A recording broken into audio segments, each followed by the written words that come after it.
Olá, seja muito bem-vinda, seja muito bem-vindo. Eu sou Francisco Domingos e este é o podcast Educação em Destaque.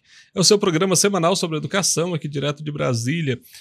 O nosso podcast Educação em Destaque é uma produção de Destaque 61, assessoria e consultoria, e ele só é possível porque a gente pode contar com alguns parceiros. Eu faço sempre questão de registrar esses parceiros aqui que tornam possível esse projeto.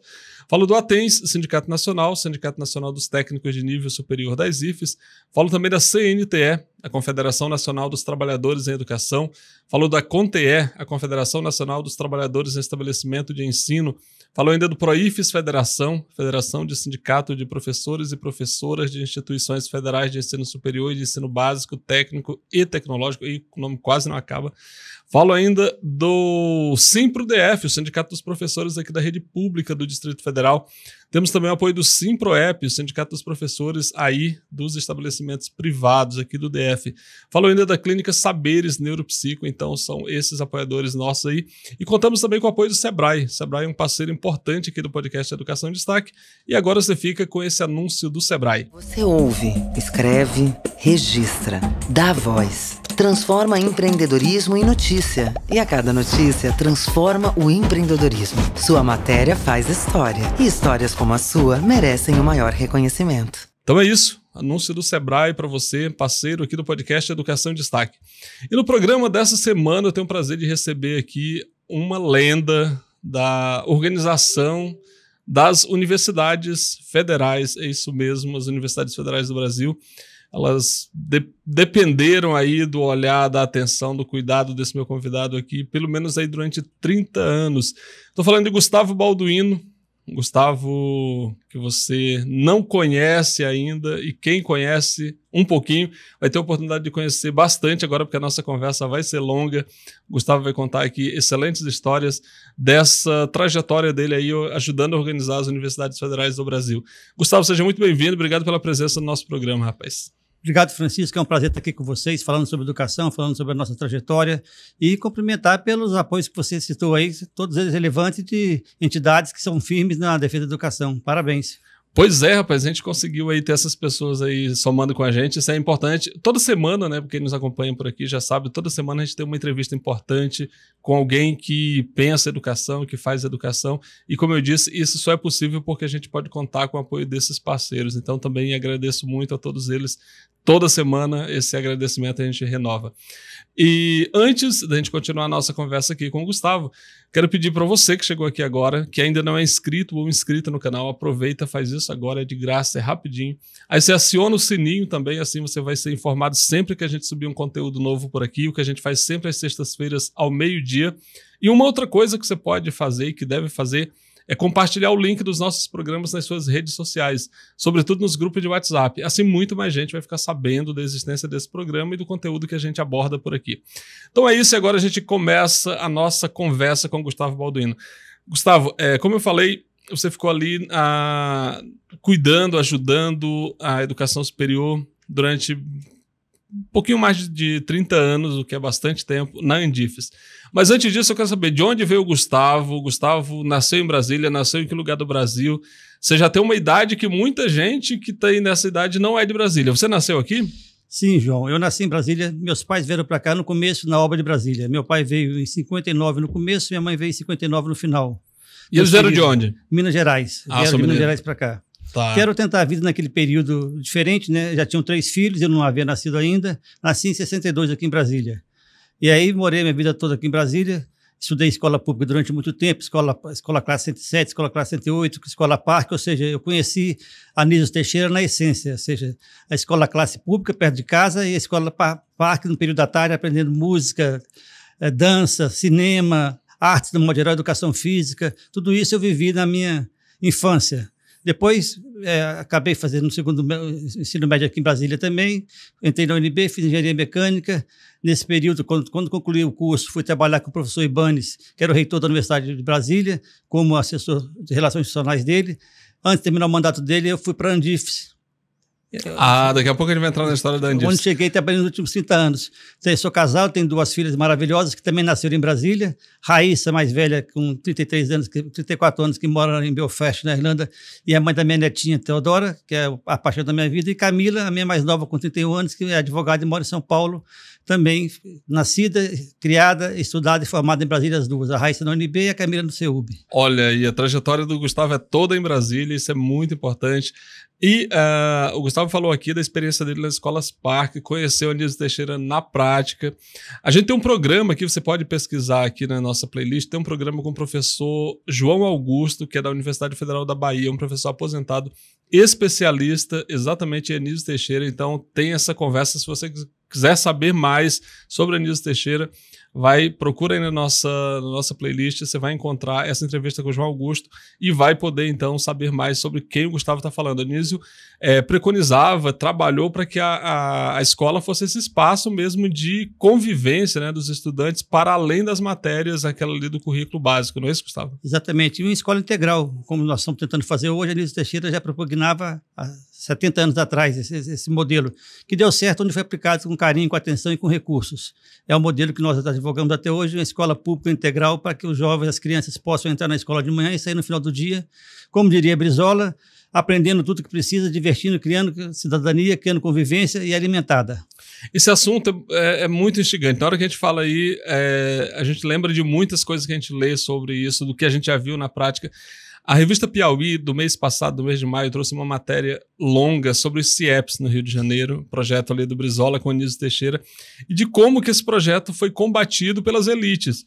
E hoje o que a gente tem de violência no Rio é exatamente muito em função da perseguição que se teve aos CIEPs. Então, fecha uma escola, abre uma delegacia e, na sequência, abre um presídio. Então, é importante a gente fazer essa leitura. Eu lembro aqui agora dessa reportagem da revista Piauí tratando sobre os CIEPs, que vai ao encontro do que a gente está falando aqui de Anísio. Exatamente. De Daci Ribeiro, que aí vai para o UNB, né? Exatamente. A UNB que você estudou. Gustavo, como é que era o UNB quando você entrou lá, rapaz? Bom, primeiro, a UNB era diferente e eu mais ainda, né? Vamos dizer assim. Mas era um sonho de consumo de qualquer jovem que queria fazer vestibular para o ensino superior. Era um vestibular concorrido, difícil. Mas quando eu entrei no UNB, de repente, eu me vi assim num mundo novo. Pessoas diferentes, espaços diferentes, liberdade diferente, bandejão que eu não conhecia antes no ensino médio. Enfim, se você não estiver preparado para receber, para estar naquele ambiente, você acaba criando uma certa resistência. Mas eu, de alguma forma, me apaixonei pelo UNB. Um lugar muito interessante, conheci gente maravilhosa, conheci professores muito interessantes, com ideias diferentes. Enfim, abriu minha cabeça para o mundo que eu ia enfrentar ainda naquela época, com 18 anos, né? Então, a UNB, de fato, era uma universidade bem menor do que é hoje, não havia campus, os campos em Ceilândia, Gama, nem se pensava nisso naquele momento. Ainda tinha um resquício de uma gestão autoritária do capitão Azevedo, está numa fase de transição da democracia, como o país todo estava, né? Minha geração viveu esse momento de transição, alguns mais militantes do que eu, mas eu aprendi muito com eles também. A gestão do Ibanez é anterior ou posterior à gestão do Cristóvão Buarque na reitoria? Veja bem, o Ibanez foi pró-reitor de assuntos comunitários do Cristóvão.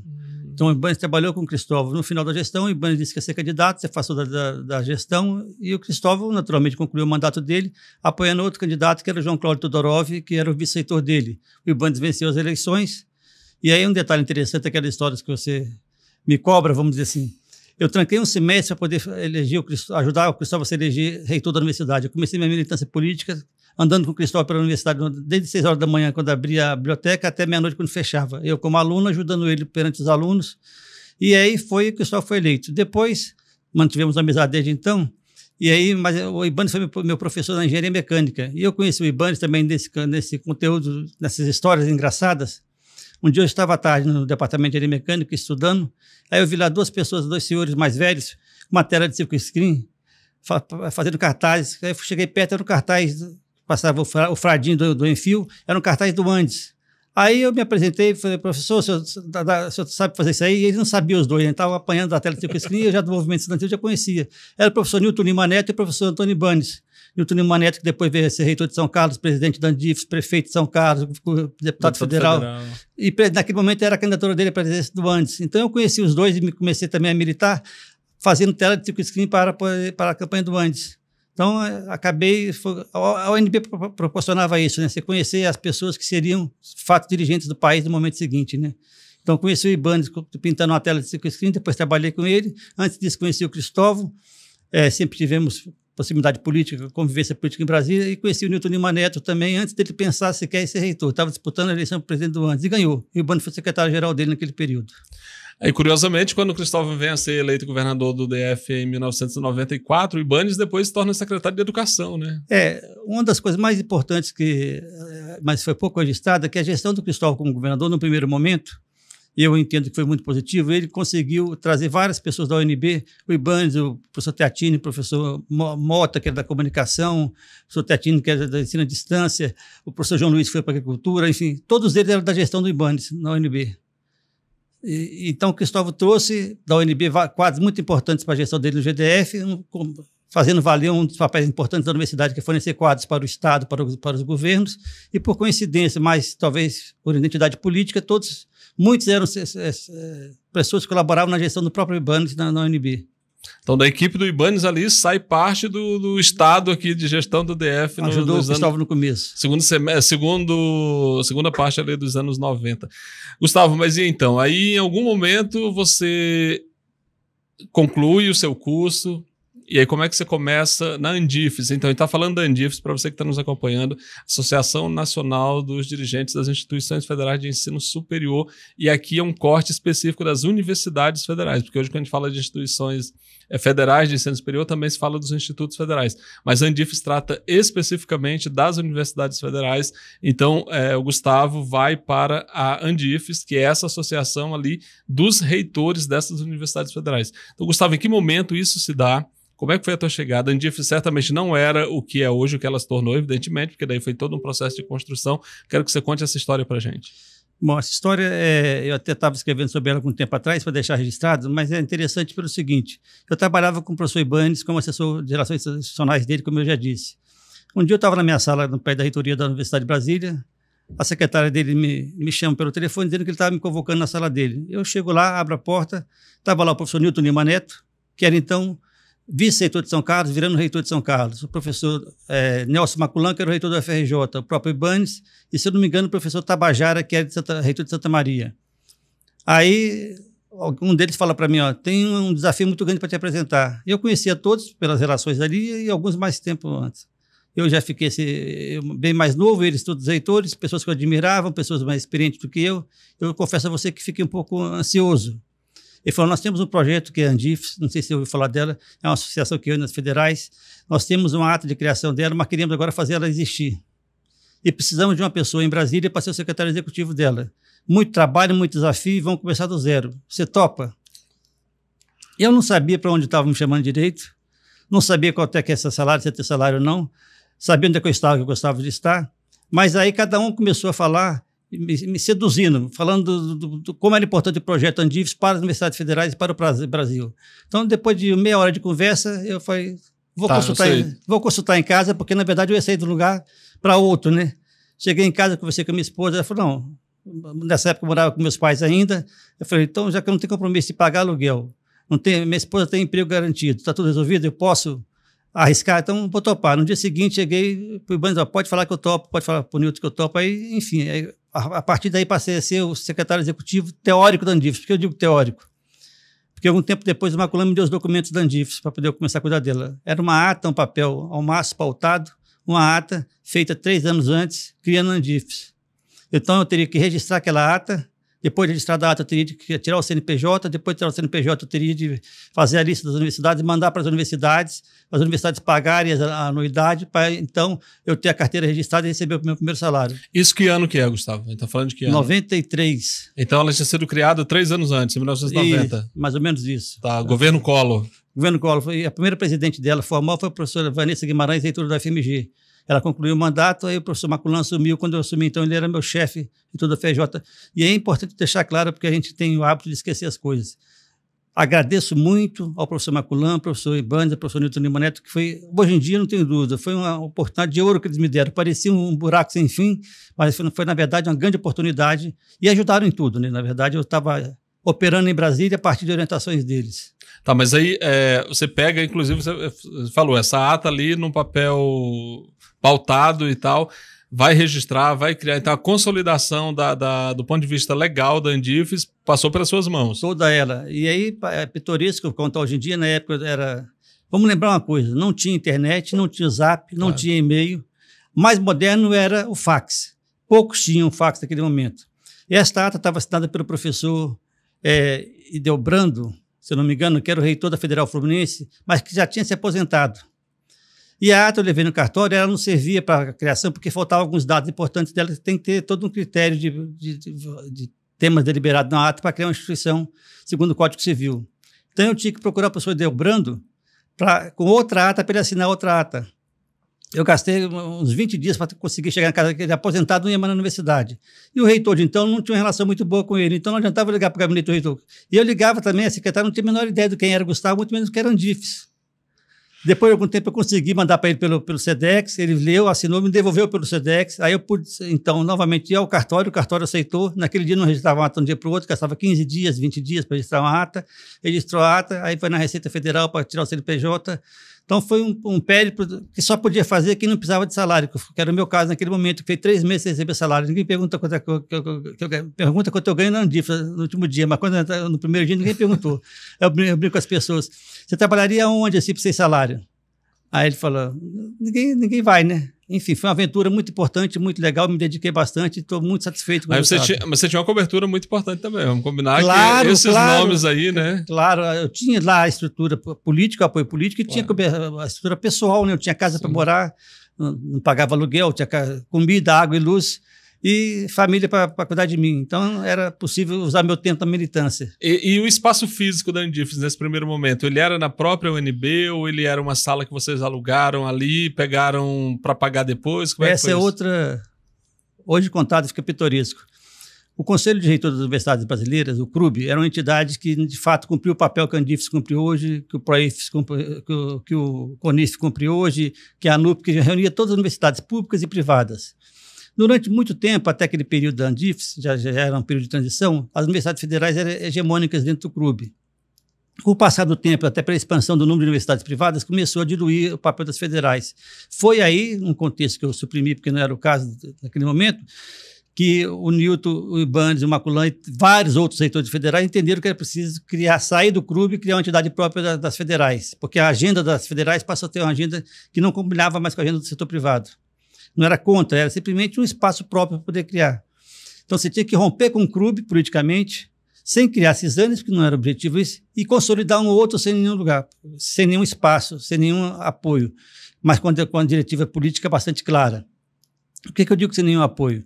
Porque a Andifes tinha uma ata, era uma folha, literalmente era uma folha, não tinha mais nada além disso, não tinha endereço, não tinha telefone, naquela época também não tinha celular, não. Estava começando celular alguns meses depois. Tinha nem ficha praticamente para o orelhão, né? Orelhão. Aí o professor Maculan, presidente da Andifes, reitor da FRJ, da maior Universidade Federal do Brasil, ou seja, tem uma liderança natural, em contato com o presidente do CRUB, acertou que nós teríamos um espaço lá no CRUB, uma sala, e o CRUB ficava na 516 Norte, onde é até hoje o prédio do CRUB, mas o prédio antigo já foi demolido. E aí, então, o professor Ibanez me falou, me deu essas notícias, eu usava muitas vezes o telefone da UNB para falar com o Maculan. E aí o Maculan me disse, você vai lá falar com a professora, esqueci o nome dela agora, que era secretária-geral do CRUB. Ela vai lhe atender e vai te mostrar a sala lá. Eu cheguei, procurei a professora lá e ela tinha mais ou menos 15 anos de CRUB, era mais ou menos como o Gustavo, algum tempo atrás, na Andifes. Eu falei, meu nome é Gustavo, o professor Maculan pediu para falar com a senhora para vir aqui conhecer a sala da Andifes, que nós vamos nos instalar aqui. Ela olhou para mim assim, mas que sala, que Andifes? Ninguém falou nada comigo sobre esse assunto. Eu falei, eu acho que está um problema de comunicação. Não tinha como pegar o celular e resolver ele na hora. Eu falei, me desculpa, eu voltei para a reitoria da UNB, falei para o Ibanez, ele falou, não, liga para o Maculan. Aí contei a história para o Maculan, ele falou, não, já falei com ela assim, ela está com problema, deixa eu ligar para ela. Aí ele falou com ela no dia seguinte, no mesmo dia à tarde, ele me ligou de volta, falou, pode ir lá. Aí eu fui lá no dia seguinte, eu cheguei bem cedinho, antes dela chegar, já estava dentro do carro, quando ela chegou, vi ela passando, falou, opa, como é que vai a senhora? Falei, tudo bem. Falei, o professor Maculan falou com a senhora? Falou sim.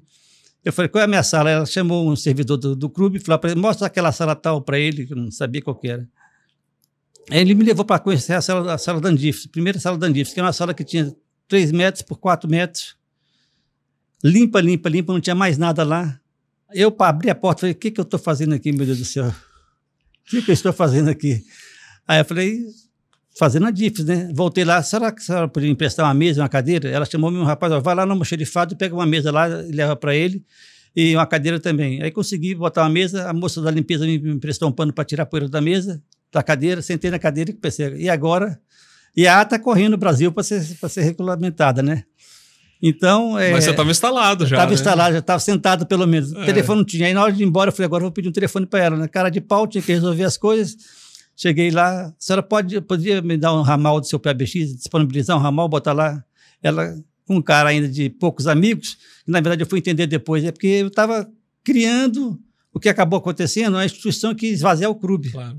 Então, ela tinha razão em ter...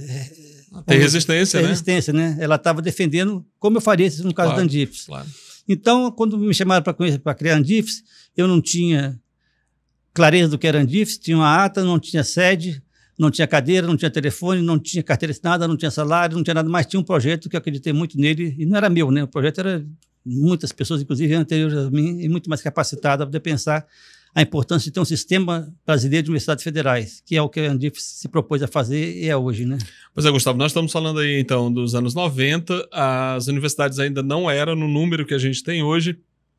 Naquele momento, nós tínhamos exatamente quantas universidades federais? Essa é pergunta de prova, eu não vou conseguir responder com certeza, mas é um número muito menor, em torno de 30. Mas nós tínhamos mais do que isso, nós tínhamos um sistema diferente do que é hoje. Muitas das que são universidades federais hoje eram faculdades da época, Lavras, Itajubá, e tínhamos na Andifes 5 Cefetes, que depois 3 se tornaram institutos federais, 2 não, o Cefet de Minas e o Cefet do Rio de Janeiro. Então nós tínhamos Cefetes, faculdades isoladas e universidades, compondo a Andifes. O que é as IFES, as Instituições Federais de Ensino Superior, todas estavam na Andifes naquele momento. Então era um tempo diferente. E o que era mais importante? Como não tinha um sistema consolidado, só tinha uma necessidade observada pelos agentes políticos, em regra, reitores das instituições, que era importante ter esse sistema, cada um ia no MEC cuidar da sua vida. Não tinha alguém que falasse em nome de todos. O orçamento da universidade era resolvido de per si, com o ministro e cada reitor. E mudava de tempos em tempos. De repente tinha uma força política mais destacada na região, aquela universidade tinha um orçamento melhor. O ano seguinte já mudava o orçamento pior. Nós não sabíamos quanto era, sabíamos que era distribuído de forma, vamos dizer, discricionária pelo MEC. E sempre insuficiente. Sempre insuficiente. Mas isso é de reitor. Reitor que não fala que é suficiente, né, não tomou posse ainda, não é magnífico ainda. Gustavo, uma questão importante assim. Claro que aí o número de universidades depois cresceu, a gente teve a política de expansão, que aí vem acontecer a partir do primeiro governo do presidente Lula e tudo mais. Só que antes disso, você ali na Secretaria Executiva, você foi instituído, você foi colocado lá por esse grupo que você falou. Esses 3 reitores falaram, assume, tem esse aqui e a gente confia em você, vai lá. Não sei se já era assim na época, mas hoje, por exemplo, na Andifes, o mandato de um reitor, de um presidente da Andifes, dura 1 ano só. Então, desde quando é assim e como é que era isso lá no início? E como foi, então, conduzir essa entidade assumindo a condição... Porque você era muito mais do que o secretário executivo, porque aí você tinha que assumir praticamente todas as responsabilidades dessa entidade. Dado que o mandato era de 1 ano só, então o rodízio era gigantesco ali. Como é que era isso lá no início? Já era assim também, de o mandato deles durar apenas 1 ano e você já tocar o barco o tempo todo? Francisco, exatamente. Eu acho que aí você toca num ponto relevante para entender a Andifes, como ela funcionou. Não quer dizer que não possa mudar, que não tenha mudado e que fique até melhor. Justamente porque o mandato é de 1 ano e o reitor tinha que dividir o mandato dele, a atenção dele, o tempo dele, o dia dele, o trabalho dele entre a Andifes e a própria universidade. E sem confundir os dois, para poder não ser criticado pelos demais colegas que estavam usando a Andifes em benefício próprio. Com esta lógica, era fundamental, então, ter em Brasília alguém que pudesse, entre uma vinda e outra do reitor, representar a Andifes da melhor maneira possível, coletivamente.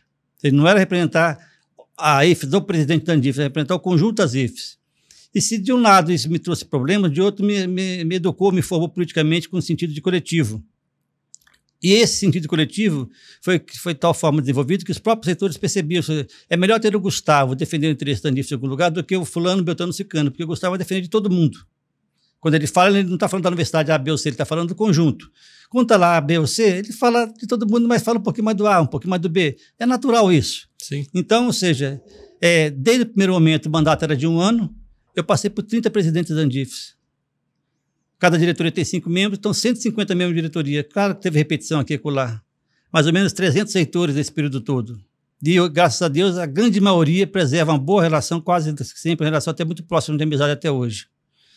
Mas era preciso ser plural, ser dedicado, saber ouvir, saber falar também, defender as posições que às vezes você não concordava com ela, mas era a posição do coletivo, e saber, vamos dizer em outras palavras, que aquilo era uma etapa de construção ainda muito incipiente de um projeto que era muito maior, como se pode observar hoje. Ou seja, nós não tínhamos assento em lugar nenhum. Um dado importante, você não sei se você pode abordar ainda, eu peguei um período ainda do governo Itamar, com o ministro Murilo Ringel, depois peguei todo o período do Paulo Renato, então, que eram em oposição às universidades federais. Então foi um período importante de consolidação da universidade, mas também de muito enfrentamento para poder a Andifes, ao final e ao cabo, ter uma entidade mais fortalecida do que era no começo, em que pese o enfrentamento ser mais cotidiano do que era com o Murilo Ringel. Crescemos mais, nos fortalecemos mais com o ministro que tinha resistência do que com o ministro que apoiava. Essa que é a lição que eu aprendi.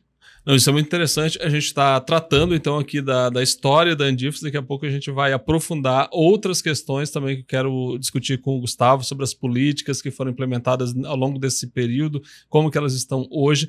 Mas, por enquanto, eu quero pedir para você que está nos acompanhando aí, que não se inscreveu ainda, aproveita, faz isso agora, se inscreve no canal, compartilhe o link desse programa, essa conversa extraordinária aqui sobre a história da Andifes, uma entidade super importante, inclusive que vem cumprindo um papel aí político, de ajudar na consolidação da universidade. Quando a gente fala de universidade federal, universidade pública federal, a gente está falando de um instrumento de consolidação do desenvolvimento do país.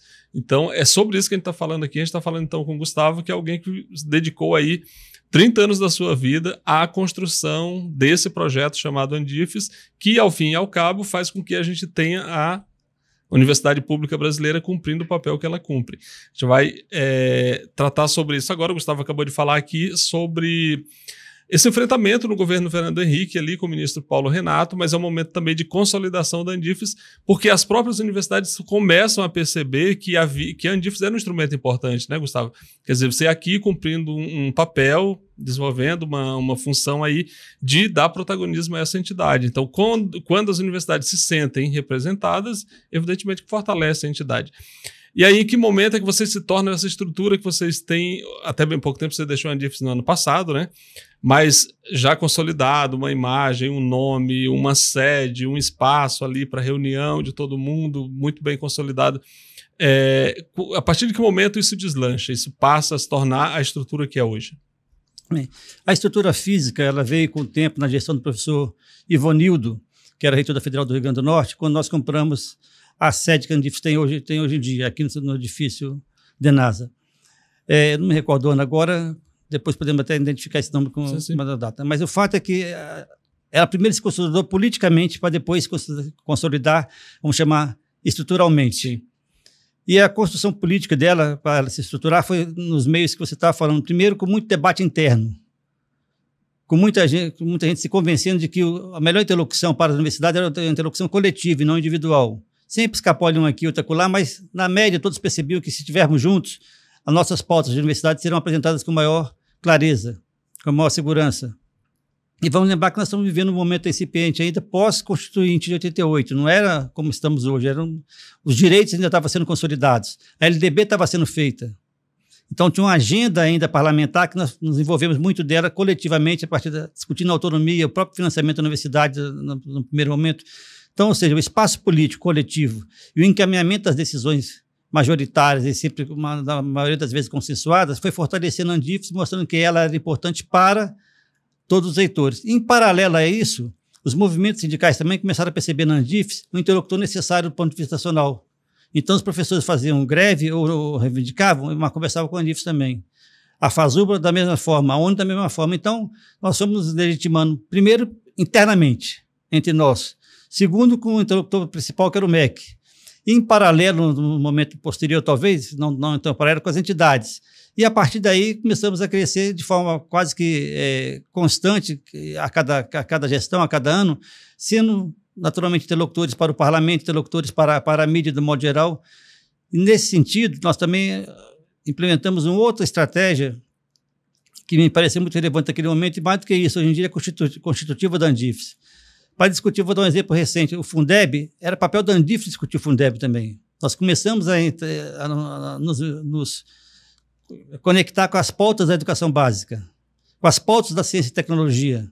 Então, a Andifes deixou de ser aquela universidade que brigava pelos interesses dos reitores, passou a ser pelas universidades, depois passou a ser pela comunidade como um todo, depois passou a ser pela agenda de educação, a agenda de ciência e tecnologia, e temos vários hospitais, em torno de 50, aí começamos a brigar também pelo interesse dos hospitais públicos, pelo SUS, e foi criando uma ramificação de ação da Andifes, que foi legitimando ela nesses diversos ambientes, governo do modo geral, parlamento com certeza, entidades sindicais, imprensa, e aí entidades científicas, nós nos tornamos conhecidos e legítimos. Foi uma trajetória constante de crescimento, agora é claro que com vários percalços, vários conflitos, vários atritos, não foi uma vez nem duas que teve disputa à presidência da Andifes, tudo isso foi processo natural de crescimento, até chegar hoje. Pois é, Andifes não é um sindicato, portanto não há uma contribuição ali dos sócios para a construção desse patrimônio que a gente está falando aqui, porque, claro, a construção política também, para que ela aconteça, é necessário que tenha uma estrutura, né, que sustente. Você ficou 3 meses ali sem ganhar nada, mas a partir daí você passou a ser remunerado, eu espero, claro, porque claro. senão, né, como eu ia fazer? E aí os outros funcionários e tudo mais, a estrutura que vocês têm hoje. Então, de onde vem o financiamento da Andifes? Como é que isso funciona? Essa pergunta é boa porque muita gente tem dúvida. A Andifes é financiada pela contribuição anual das universidades. Toda universidade contribui de acordo com o seu tamanho para o orçamento da Andifes anualmente. Claro que uma vez que esse orçamento é consolidado, essa contribuição é consolidada, aí tem implicações financeiras, coisas, mas são detalhes. Vamos dizer, a base de sustentação da Andifes é a contribuição das universidades. Cada uma faz isso anualmente, desde sempre, um atrás aqui, atrás acolá, mas a regra é essa, manter a entidade a partir dos seus próprios associados. Tranquilo. Gustavo, então, consolidou a Andifes, o negócio andou, chegou ali, a gente vem para a expansão das universidades. Claro que, igual a gente falou antes, nunca tem recurso suficiente. O reitor está sempre reclamando, a gente tem essa reclamação sobre o orçamento das universidades, é permanente, é um assunto ali que está na ordem do dia sempre. Em que momento você, que esteve lá durante 30 anos, viu a situação das universidades brasileiras assim, mais ou menos tranquilo, que já dava para pensar em discutir projeto, outras coisas que não orçamento, porque a grande parte do tempo é orçamento. Então, em que momento você sentiu, agora tá legal, vamos poder discutir aqui um projeto onde a gente vai avançar, o que a gente precisa fazer para tornar a universidade esse instrumento mesmo de desenvolvimento do país? Que momento isso se deu? O que você acha que mudou para que se volte agora para esse momento presente, onde orçamento é a palavra do momento? Bem, Francisco, a sua pergunta ela remete a uma análise temporal um pouco maior. Fica à vontade. Ela, na verdade, essa disposição da expansão, mais do que disposição, o interesse de expansão, ela se deu de forma mais acentuada na transição do governo Fernando Henrique para o governo Lula. Não só as universidades, mas toda a população brasileira criou uma expectativa muito positiva de um novo papel do Estado, um novo papel do setor público. E as universidades se enquadravam nesse contexto. Então, a ideia que se tinha o seguinte, com o governo Lula agora, nós vamos ter um orçamento melhor, mais tranquilo. No primeiro ano do governo Lula foi muito difícil. Por quê? Porque quem fez o orçamento foi o Fernando Henrique no ano anterior. A exemplo que ocorreu agora com o governo Bolsonaro para o governo Lula novamente. O orçamento é feito no ano anterior. Mas, independente do orçamento ser suficiente ou não, na cabeça de todo mundo tinha um sentimento que agora nós podemos parar de brigar pelo mínimo e começar a pensar em projetos. Um primeiro projeto colocado à mesa, eu tenho muito orgulho de ter sido um dos protagonistas desse processo, foi justamente o processo de expansão, mas não era fácil naquele momento. Hoje eu imagino que seria algo semelhante. Você reunir todos os reitores e falar, olha, nós temos 500 mil alunos no Brasil inteiro, isso é muito pouco para o Brasil, nós precisamos dobrar. Aí o reitor falava assim, mas eu não paguei a luz mês passado, esse cara quer dobrar ainda? Quer mais gente para gastar a luz? Eu quero dinheiro para poder pagar a luz. Ou seja, o medo e a situação preocupante que dava a falta de dinheiro para o custeio impedia que você pensasse adiante na universidade. E eu dizia, se você não crescer, vai faltar dinheiro do mesmo tamanho. Eu prefiro que falte dinheiro com 1.000 alunos do que com 500. porque eu vou ter 1.000 alunos para brigar pelo dinheiro, não só 500. E assim foi feito esse debate, conquistando as ideias, as pessoas, aprimorando um pouco mais, até que a Andifes resolveu construir uma proposta para integrar o Lula. E no terceiro ano do mandato Lula, nós entregamos essa proposta. Claro que antes dessa proposta chegar ao Lula, que depois se transformou no Reúne, eu falo um pouco adiante sobre esse assunto, algumas universidades tiveram campos criados aleatoriamente, por demanda localizada, por um processo histórico. Então, uma expansão, vamos dizer assim, não planejada nem pela Andifes, nem pelo governo, mas demandada e foi respondendo a demandas locais. Qual o problema dessa expansão, como de qualquer outra expansão?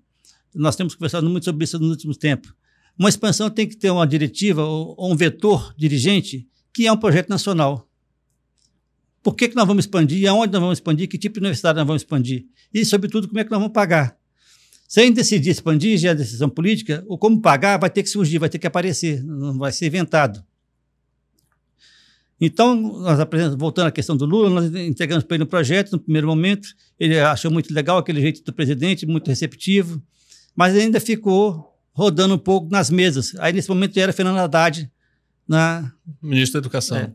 E aí, fazendo um pequeno parênteses aqui para lembrar, antes dele ter sido o Tasso Genro, e antes do Tasso Genro, o Cristóvão Buarque. Então, eu tive um Cristóvão como cabo eleitoral para reitor, depois tive na interlocução no GDF, agora encontrei ele de novo, cada hora, a todo momento, eu do lado da mesa, ele do outro lado da mesa. Foi uma história muito interessante, muito engraçada nesse sentido. Então, o Fernando Haddad estava lá e estava começando a pensar as universidades, aí, mas só que ele tinha uma ideia correta, hoje em dia eu tenho isso muito mais claro do que eu tinha na época, de expandir o ensino superior, não só a Universidade Federal. Foi aí que veio ProUni e veio FIES. Num determinado momento, havia até uma certa restrição, um certo rancor das federais, como é que está criando recursos para poder financiar o setor privado e não está... Aí ele veio, então vamos reúne, vamos expandir todo mundo. Então, ou seja, na cabeça do Haddad tinha um projeto de expansão que se foi implementado, executado e deu certo. Mas era um projeto de expansão que não conversava com planejamento, que não conversava com a área de saúde, que não fazia parte de um projeto nacional. Cada lugar fazendo coisas importantes, mas você não conseguia ver a moldura dessa coisa importante, onde é que o Brasil chegaria no momento seguinte. Gustavo, vale só um ponto aí, assim, você falou Cristóvão, porque quando o presidente Lula assumiu o primeiro mandato em 2003, o primeiro ministro da Educação foi Cristóvão Buarque, né? Depois veio Tasso Genro. Mas o Cristóvão não tinha uma visão de priorizar a educação superior, né? Ele estava muito focado na educação básica mesmo, tanto é que o discurso dele, desde governador até hoje, é esse da educação básica. E aí o Haddad, você está me falando, já pega ali, trabalhando nessa perspectiva de ter mais gente com diploma, fazer educação superior, crescer, e não apenas na universidade pública, mas aí na universidade privada, que era o caminho até mais fácil, mais rápido para fazer expandir mesmo. É verdade. O senador, professor Cristóvão, até hoje tem a mesma dedicação, preferência, em sentido de prioridade para a educação básica. Ontem mesmo falava com ele sobre esse assunto e ele reforça do mesmo jeito. Mas eu posso te garantir que todos os ministros da educação tiveram prioridade na educação básica. E eu acho que tem que ter mesmo. Sim. Você não pode confundir prioridade com exclusividade. Claro. E entender qual é o papel da universidade no fortalecimento da educação básica. E a Andifes percebeu isso. Por isso, como ele disse, nós brigamos na LDB, nós brigamos no Fundef primeiro, depois no Fundeb, nós brigamos pelo piso salarial dos professores. Porque para nós é fundamental que a educação básica seja boa, até porque aquele aluno vai ser nosso aluno em seguida. Não é uma questão só de pensar no aluno, mas é uma questão de pensar no país como um todo. Então, o Cristóvão estava certo, continua certo, só que eu acho que de vez em quando ele precisa olhar para o ensino superior também, mas ele fez isso no período dele. Mas muito bem, então o Haddad não só cuidou de expandir o ensino superior, como também cuidou de priorizar ações na educação básica. Claro, imagina. Fortemente, né? Não há dúvida que isso aconteceu.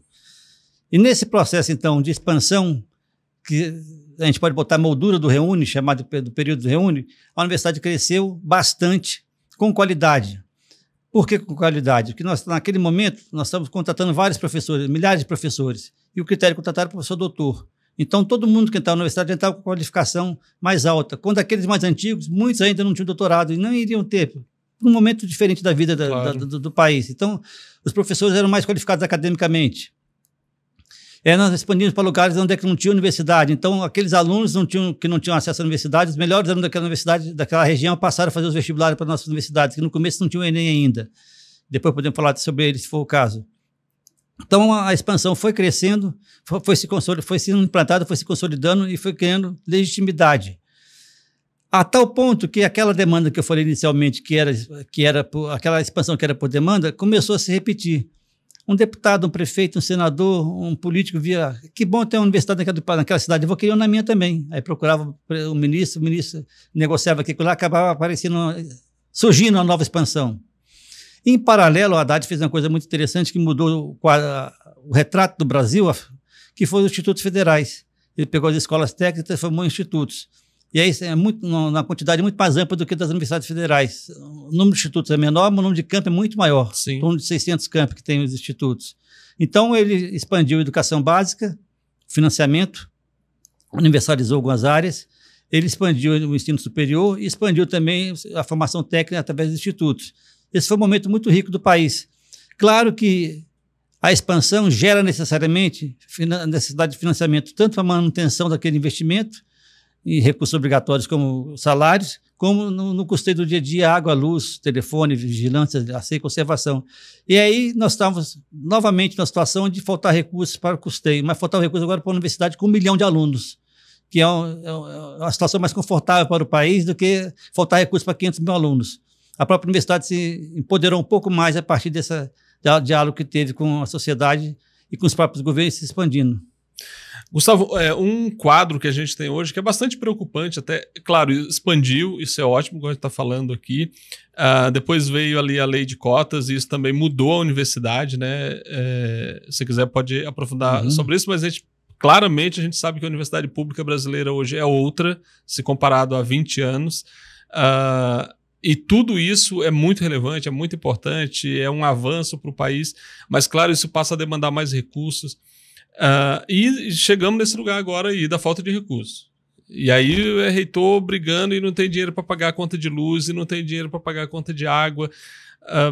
A gente precisa ter todo esse número de universidade que a gente tem, a gente precisa mesmo dessa expansão, a gente precisa continuar expandindo, a gente já pode começar a pensar em qualificar a expansão. O que precisa ser feito agora, na tua opinião? Bom, essa pergunta é complexa, essa pergunta é para a ministra da Educação, não é para a secretária disso, não. Mas vamos lá. Primeiro, eu acho que se estabelecer algumas premissas que eu quero discuti-las primeiro.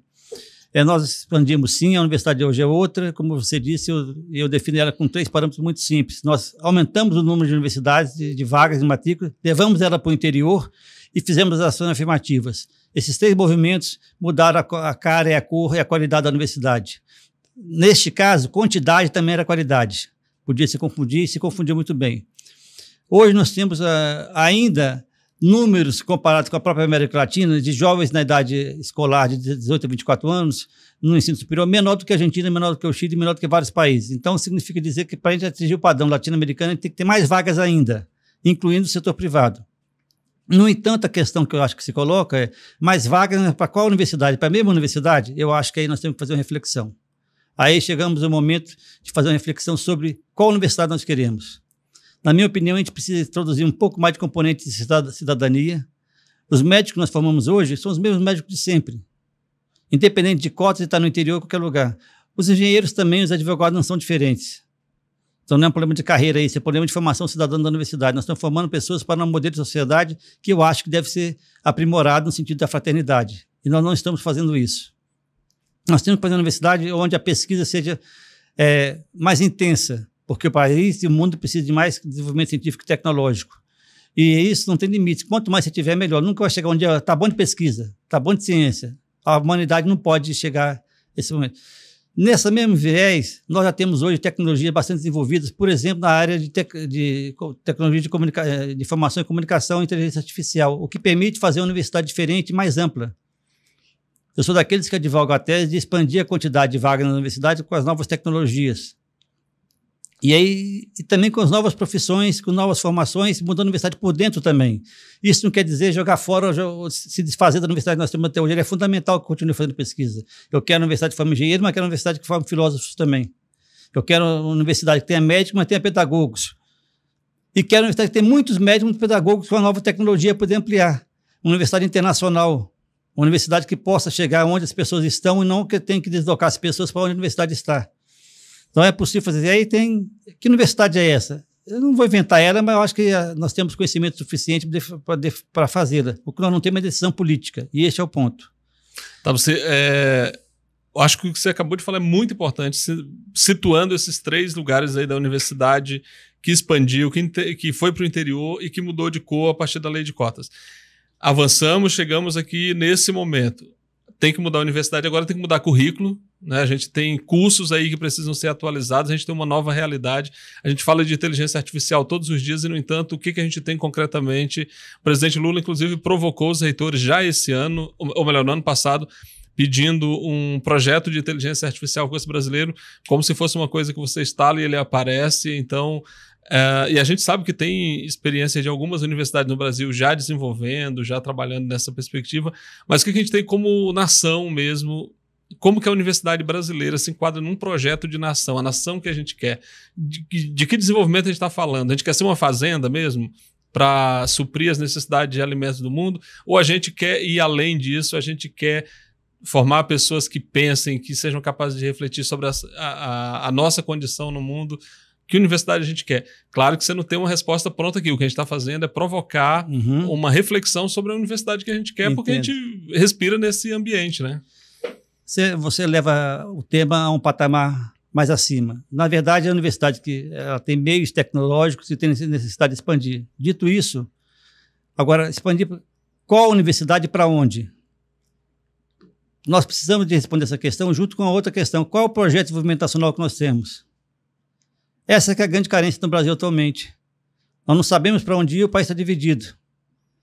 Puxando para um lado e para o outro, em questões, vamos dizer assim, menores. Bolsa Família ou não Bolsa Família? Costumes ou não costumes? Isso vai levar a gente aonde? Para que a universidade seja serviço desse projeto nacional. A universidade não tem que estar a reboque, nem trabalhando para um projeto, porque ela tem que ter autonomia de pensar fora do projeto, inclusive, para criticar esse projeto de desenvolvimento nacional, mas hoje em dia nós não temos esse projeto. O governo não foi eleito com um projeto claro, o setor político que perdeu também não tinha um projeto claro, a não ser nos grandes marcos, que é uma diferença grande já, não sei se é suficiente para construir uma universidade, mas certamente para demarcar um processo eleitoral. Então, o que eu acho que nós precisamos investir um pouco mais na formação, na construção desse projeto de desenvolvimento nacional. E isso precisa de uma ação política, não é uma ação técnica. Nós precisamos de lideranças nacionais, lideranças nas universidades, lideranças no parlamento. E eu acho que essa é uma avaliação muito pessoal que eu tenho atualmente. Nós estamos carentes de liderança do país. Não tem mais aquela... É o Lula e talvez uma meia dúzia de líderes que não tem a dimensão dele, mas fora o Lula não tem ninguém para poder pensar o projeto do Brasil, até para criticar o projeto dele. Nas universidades também nós estamos, na minha opinião, com a carência de liderança. Nós temos vários reitores, gestores, que se satisfazem e se completam sendo bons gestores. Eu acho que isso é pouco para ser reitor, porque tem que guiar a universidade também num projeto político acadêmico. Então, nós temos uma falta de liderança do Brasil em todas as áreas. Talvez seja até um pouco arrogante eu falar dessa maneira, mas eu não sou essa liderança, mas não consigo ver ninguém para eu seguir também, para me liderar. Não, acho que você aponta aí para um lugar que a gente precisa olhar, rapaz, porque de fato, quando a gente pensa em lideranças no país, e das mais diferentes áreas, né, Gustavo? Porque assim, eu falei do Brasil como uma grande roça fornecendo commodity e alimento para o mundo, porque a gente não pode ser só isso, né? Não pode ser essa a nossa vocação. Claro. A gente pode muito mais do que isso. A universidade que a gente construiu, ela dá conta de ser muito mais do que isso, mas como fazer? Essa pergunta acho que vai ficar em aberto aqui, a gente não tem resposta, né? Não, veja bem. Primeiro, tem que voltar um pouco atrás para poder responder uma questão que você colocou, que eu acabei pulando ela. Qualquer que seja a universidade que nós queremos fazer, e temos condição de projetar uma universidade, tendo claro que eu deixei de lado essa questão do projeto nacional, ou seja, é possível fazer, ela precisa de financiamento. Então, faltar dinheiro ou não faltar dinheiro também é uma decisão política. É uma opção que as sociedades fazem. O arcabouço fiscal é uma opção política, não é uma coisa da natureza. Como o teto constitucional da emenda 95, 93 também não era. Os homens e políticos do Brasil decidiram botar um teto no gasto do orçamento. Os homens e políticos brasileiros resolveram fazer o arcabouço fiscal. Esses mesmos homens e políticos brasileiros podem fazer, não, agora nossa prioridade vai ser fazer uma educação de ciência e tecnologia de ponta, então nosso arcabouço vai ser aqui em cima. Nós vamos gastar dinheiro gerando déficit, se for o nome necessário, para poder desenvolver o país. Então, ou seja, a decisão política de desenvolver o país não foi tomada ainda. O fato é este. Só que aí, de novo, quer dizer, com esse país como ele se apresenta nesse momento, com essa polarização, que na verdade não é exatamente polarização, é uma outra coisa, com esse extremismo colocado, onde você tem aqui um governo que caminha pelo centro e você tem uma parte da sociedade e representada por alguns políticos que sequer se permitem dialogar sobre o que seria um projeto de país, aí fica difícil, né? Porque assim, não é que depende de um grupo, seja o grupo que está à esquerda, seja o grupo que está à direita, que vai até a extrema-direita, enfim, não basta que um grupo desse queira fazer as coisas. É necessário que a sociedade se entenda, é necessário que o nosso sistema financeiro pense em ganhar menos, em faturar menos, em lucrar menos e destinar parte desse recurso para uma outra área. A educação seria essa área que, inclusive, lá na frente vai gerar muito mais riqueza. Porque a nossa elite é predatória também, né? A gente tem uma das piores elites do mundo. Para muita gente a escravidão não acabou até hoje. Então, assim, como é que a gente sai disso? Quer dizer, já avançamos bastante, é lógico, mas eu penso que a dificuldade que a gente tem mesmo é de se entender enquanto país, cada um que até pensa diferente, mas assim, algumas coisas precisavam estar além dessa disputa política mais tacanha, pequena, e que é pequeno o país, eu acho. Francisco, você mais uma vez dá um salto maior ainda agora no debate. Na verdade, aí nós vamos deixar de lado a questão da universidade especificamente, da própria educação e até do projeto nacional por um momento. Porque o que você está se referindo não é um problema do Brasil, o mundo está assim. Aqui na Europa, na Ásia, na América do Norte, está dividido e geralmente os polos de divisão são muito semelhantes. Então é uma quadra da história da humanidade que nós precisamos enfrentar e não temos alternativa, somos nós que estamos aqui agora e vamos ter que resolver, onde alguém vai ter que ceder e outro ou ser conquistado no argumento político. Espero eu, porque o outro argumento é o argumento de força, vai piorar a situação. Mas o problema que você apontou aí não é um problema do Brasil, não é um problema da falta de projeto do Brasil, é um problema de divisão no mundo inteiro. E aí com componentes assim que fogem ao senso comum. Um presidente Trump, por exemplo, a questão das tarifas dele, independente do lado, ele está fazendo um discurso de tarifa que é exatamente o contrário da liberdade do Estado. E ele é a pessoa que é mais conservadora ideologicamente. Então, ele tem um discurso conservador de costumes e um discurso, vamos chamar assim, pouco liberal na economia, na medida que ele estabelece taxas e diminui o comércio internacional. Então, são coisas que nós temos que enfrentar. Guerras em vários lugares do mundo. Então, é mais complicado, vamos dizer, resolver o problema do mundo. Do Brasil, se a gente conseguir dar um passozinho, já vai ser bom. Mas, fora a brincadeira dessa questão, o que eu acho é que nós não temos como fugir dessa dinâmica, porque não tem a solução dela no curto prazo. Mas sei que ela vai ter que ser superada em vários lugares do mundo simultaneamente, para dar o passo seguinte. Eu tenho esperança que a gente consiga avançar de forma civilizada, que aqueles mais conservadores, mais tradicionais, que estão definindo valores, vamos chamar assim, menos humanos, menos humanistas, possam ou mudar de posição, ou sucumbir, ou diminuir. O fato é que eu espero que a hegemonia mundial rume no sentido de dar uma solução civilizatória para esse conjunto de humanos que somos nós, que estamos nesse momento da Terra, entendeu? Porque se não for assim, a perspectiva é muito negativa. Então, quando a gente começa aqui, pode levar para várias questões, mas eu acho que tem um ponto que é central de tudo que a gente está falando, Gustavo, que é a importância da educação.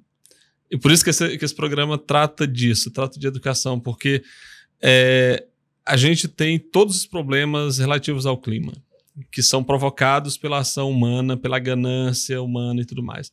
A gente tem as guerras que estão aí, o que está acontecendo agora em Gaza, o que está acontecendo ali naquele conflito Rússia-Ucrânia, mas não só, o Haiti na miséria absoluta, extrema. Quer dizer, mas qual o caminho para a solução de tudo isso? É a compreensão de que nós somos humanos, nós somos capazes, e a gente aprende isso, a gente lida com esse entendimento no ambiente da escola.